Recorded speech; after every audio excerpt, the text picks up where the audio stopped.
ദിക്ക് നോക്കടോ. അതാ എന്റെ ബിസ്മി ഓതിയാണ്ട് ഏതോ കൊടുക്കണ്ട്. വയറുള്ളതോ? വയറുള്ള വയറുള്ള ബിസ്മില്ലാഹിർ റഹ്മാനിർ റഹീം. ഇന്നല്ലദീന യഖ്ശൗന റബ്ബഹും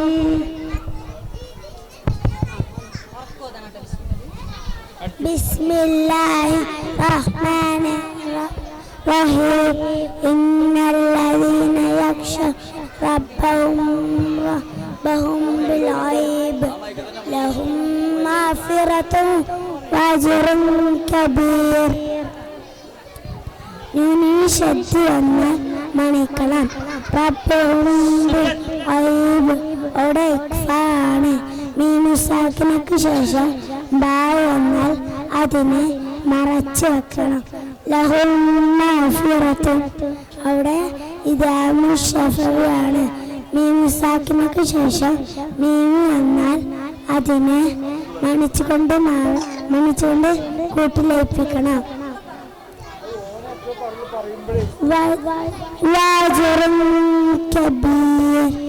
അവിടെ എഴുതാവുന്നതാണ്.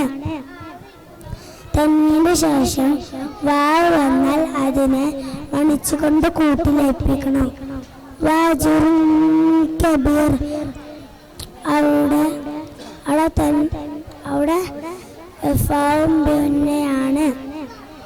തന്നീന്റെ ശേഷം കാഫ് വന്നാൽ അതിനെ മണിച്ചുകൊണ്ട് മറച്ചു വെക്കണം. കബീർ അവിടെ മദ്ദുൽ ആലി സുകൂനാണ്. അഖഫിന് വേണ്ടി തൽക്കാലം നിർത്തുകയും തൊട്ടു മുമ്പ് മത്തക്ഷരം ചെയ്താൽ അതിനെ 6 ഹർക്കത്ത് നീട്ടണം.